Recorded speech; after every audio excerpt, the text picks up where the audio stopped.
જય શ્રી કૃષ્ણ બાળકો. કેમ છો બધા? મજામાં છો ને? હું પણ મજામાં છું. ચાલો તો આજની વાર્તા સાંભળીએ. આજની વાર્તા લેવામાં આવી છે વી રામાનુજ વાર્તાનો ખજાનો વાંચો અને કહો નામના પુસ્તકમાંથી. અને વાર્તાનું નામ છે કાચબાની તાકાત. તો ચાલો બાળકો, થોડા ઘણા મૌલિક ફેરફારો સાથે વાર્તા સાંભળીએ. વાત એવા એક જંગલની, જે છે વિશાળ ને ઘટાદાર, જ્યાં ભાત ભાતના પક્ષી પ્રાણી ને વચમાં મોટું તળાવ, જ્યાં વડપીપળો ને લીમડો ને બોરસલ્લીના ઝાડ. આવા સુંદર મન ઉપવનમાં બન્યો આ કેવો બનાવ. હા બાળકો, આ મનુફનમાં તો ઘણા બધા પ્રાણીઓ રહેતા હતા. આ બધા પ્રાણીઓમાં એક જાડો પાડો ને લાંબી લાંબી સૂંઢ વાળો હાથી પણ રહેતો હતો. આ મનુફનમાં જે તળાવ હતું ને, એ તળાવ ખૂબ મોટું હતું. એ તળાવમાં એક ગેંડો રહેતો હતો. એ ગેંડો તો આખો દિવસ સરોવરના પાણીમાં પડ્યો રહે ને મજા મજા કર્યા કરે. હાથીભાઈ તો ધમ ધમ ધમ ધમ કરતા ચાલતા ચાલતા આ તળાવ કાંઠે જે લીલું લીલું ઘાસ ઉગ્યું હતું ને, ત્યાં મેદાનમાં ફરવા આવે, લીલું લીલું ઘાસ ખાય ને ઘાસ ખાઈ ને તળાવમાં પાણી પીવા જાય. હાથી અને ગેંડો ભેગા થઈને વાતો કરે. વાત વાતમાં આ બંને જણા તો પાક્કા ભાઈબંધ બની ગયા. એ તો પછી આખો દિવસ સાથે જ રહે, સાથે જ હરે ને સાથે જ ફરે અને અલક મલકની વાતો કરે. એક દિવસની વાત છે. એક દિવસ ફચુક ફચુક ફચુક ફચુક ફચુક ફચુક કરતા ચાલતા ચાલતા એક કાચબાભાઈ આવ્યા. અને આવીને એમણે જોયું, ઓહો હો હો, આ હાથી અને ઘેંડાની તો પાક્કી ભાઈબંધી છે. જો એ લોકો મને પણ ભાઈબંધ બનાવે તો કેવી મજા આવે. મને પણ ભાઈબંધ મળી જાય ને. આમ વિચારી કાચબાભાઈએ તો એમની પાસે આવીને કહ્યું, મને તમારો ભાઈબંધ બનાવો ને, મને પણ ભાઈબંધની જરૂર છે. હાથી અને ગેંડો તો કાચબા સામે જોઈ ને હસવા લાગ્યા.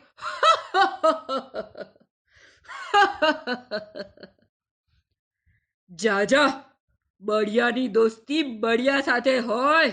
તારા જેવા નબળાને અમે કાંઈ ભાઈબંધ ન બનાવીએ.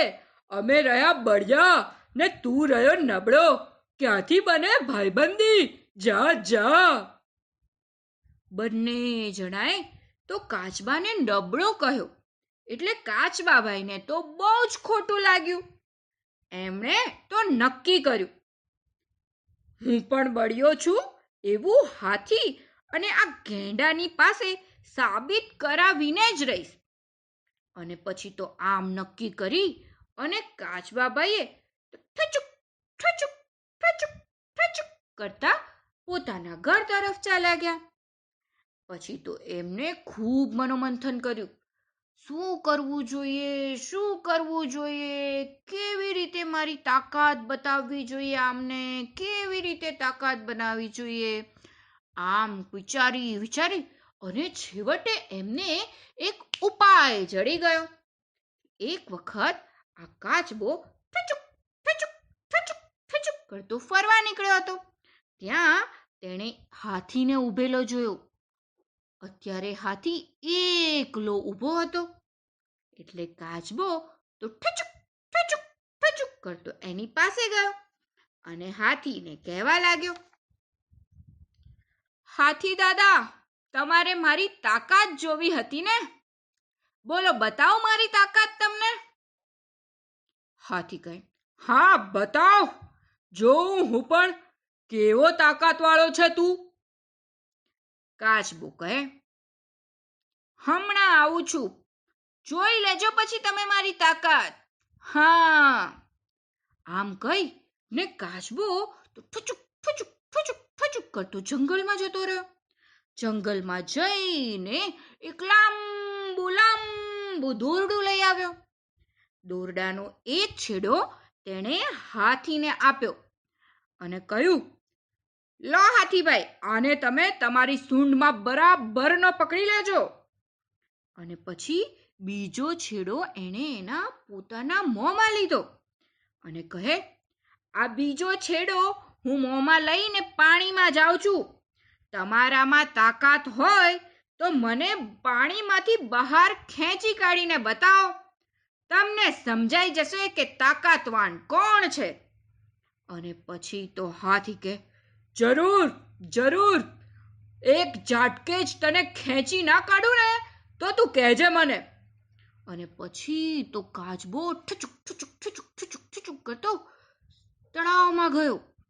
બીજો છેડો જે કાચબા પાસે હતો એ એણે તળાવમાં જઈને એક મોટો મોટો પથ્થર હતો ને એની સાથે એ દોરડાના છેડાને બરાબરનો બાંધી દીધો કસીને.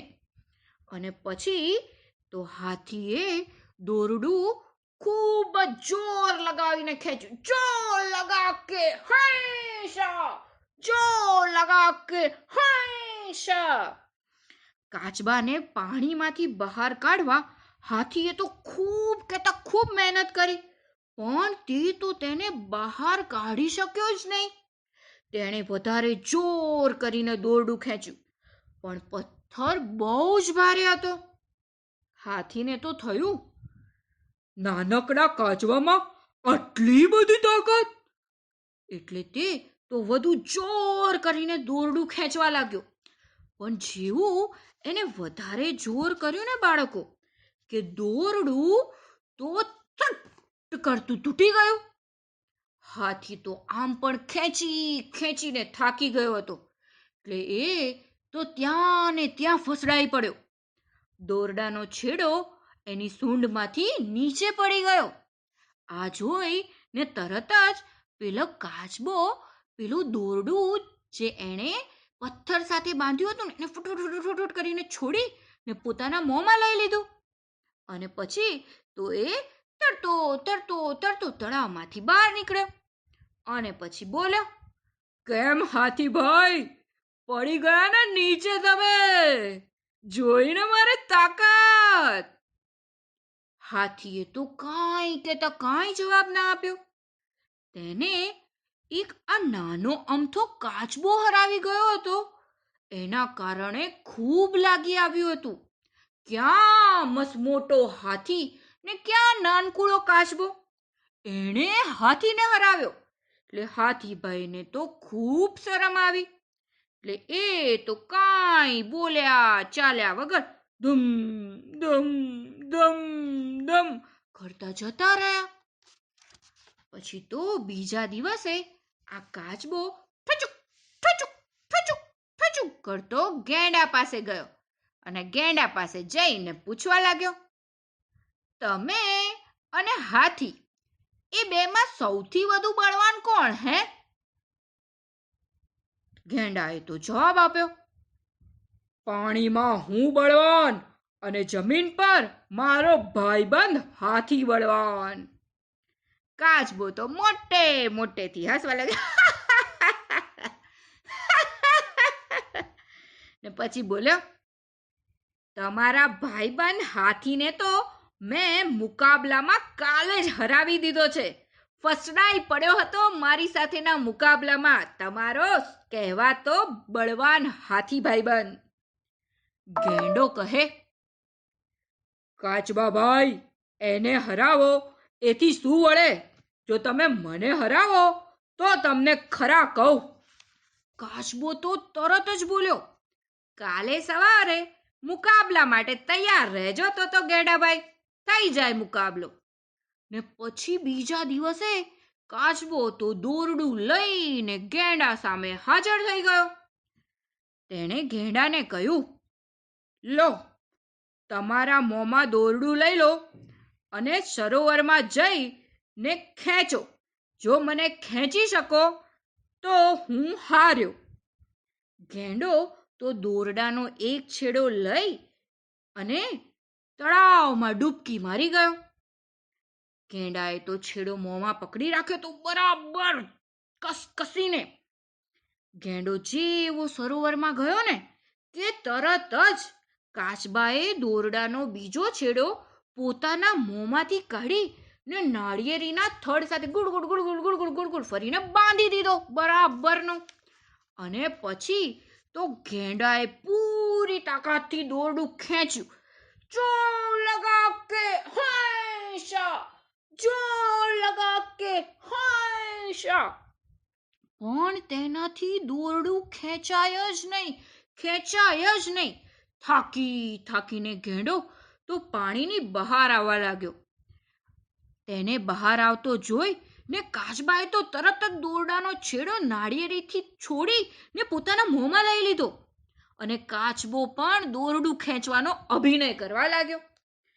ગેંડાએ તો દોરડું ખેંચવા ખૂબ જોર કર્યું હતું, પણ તોય એ કાચબાને સરોવરમાં ખેંચી શક્યો નહોતો. એટલે આખરે તે ખૂબ થાકી ગયો.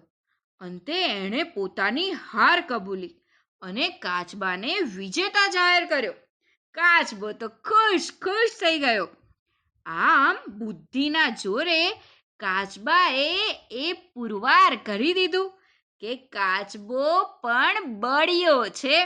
ને પછી તો એ ત્રણેય જણા ભાઈબંધ બની ગયા. ને પછી તો ત્રણેય ખાધું પીધું ને મજા કરી. વાર્તા થઈ ગઈ પૂરી, બાળકોને મજા પડી. ચાલો જઈએ પોઢી, નિંદર આવી પહોંચી. કાલે મળીશું ફરી, વાર્તા લઈને નવી. તો ચાલો બાળકો, આજનું ઉખાણું સાંભળીએ. ગ્લાસ ફ્રેમમાં મઢે મને, નથી રંગ કે રૂપ. મારી સામે આવે તેનું, આબેહૂબ બતાવું રૂપ. તો બોલો બાળકો, કોણ છું હું? આ ઉખાણાનો જવાબ તમે મને જરૂરથી મોકલાવજો. હું તમારા જવાબની રાહ જોઈશ. આવજો બાળકો. જય શ્રી કૃષ્ણ. નમો નમઃ.